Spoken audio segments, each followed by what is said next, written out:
ചെർപ്പുളശ്ശേരി നഗരസഭയിലെ വാർഷിക പദ്ധതിയിൽ ഉൾപ്പെട്ട വീട് അറ്റകുറ്റപ്പണികൾക്കുള്ള ഫണ്ടുകൾ ഉൾപ്പെടെ വെട്ടിച്ചുരുക്കിയതുമായി ബന്ധപ്പെട്ട് കൗൺസിൽ യോഗത്തിൽ ചർച്ച.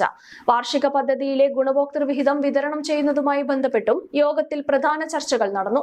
ഇതിനു പുറമെ റോഡ് ഉദ്ഘാടനവുമായി ബന്ധപ്പെട്ടുള്ള ബില്ലുകൾ പാസാക്കുന്നതിനും യോഗം അംഗീകാരം നൽകി. വെള്ളിയാഴ്ച രാവിലെ നഗരസഭാ കൗൺസിൽ ഹാളിൽ ചേർന്ന അടിയന്തര കൗൺസിൽ യോഗത്തിലാണ് വിഷയങ്ങൾ ചർച്ചയായത്. നഗരസഭയുടെ വാർഷിക പദ്ധതിയിൽ ഉൾപ്പെടുത്തി വിവിധ പദ്ധതികൾക്കുള്ള ഗുണഭോക്തൃ വിഹിതം വിതരണം ചെയ്യുന്നതുമായി ബന്ധപ്പെട്ട കാര്യങ്ങൾ യോഗം വിശദമായി ചർച്ച ചെയ്തു.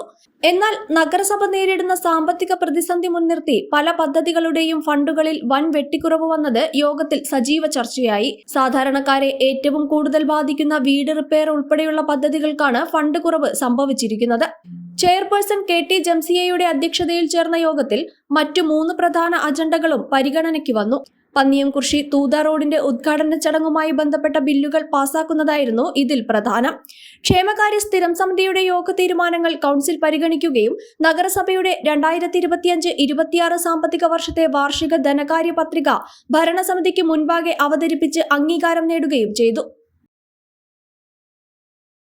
സമൃദ്ധിയുടെയും ഐശ്വര്യത്തിന്റെയും പൊന്നോണം വരവായി. ഓണാഘോഷങ്ങളെ വരവേൽക്കാൻ സ്കൈ ഗോൾഡും ഒരുങ്ങി. സ്കൈ ഗോൾഡിൽ കോയിൻ ഓണം ഓഫർ. അരപ്പവന് മുകളിലുള്ള പർച്ചേസുകൾക്ക് നേടാം ഫ്രീ ഗോൾഡ് കോയിൻ. 50,000 രൂപയ്ക്ക് മുകളിലുള്ള ഡയമണ്ട് പർച്ചേസുകൾക്കും സ്വന്തമാക്കാം ഫ്രീ ഗോൾഡ് കോയിൻ. കൂടാതെ ഓരോ പർച്ചേസിനും ലഭിക്കുന്ന കൂപ്പൺ നറുക്കെടുപ്പിലൂടെ ഐഫോൺ നേടുവാനുള്ള സുവർണാവസരവും. ഈ ഓണം സമൃദ്ധിയുടേതാക്കൂ സ്കൈ ഗോൾഡിനൊപ്പം.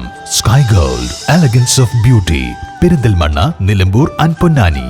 ഏവർക്കും സ്കൈ ഗോൾഡിന്റെ ഹൃദയം നിറഞ്ഞ പൊന്നോണാശംസകൾ.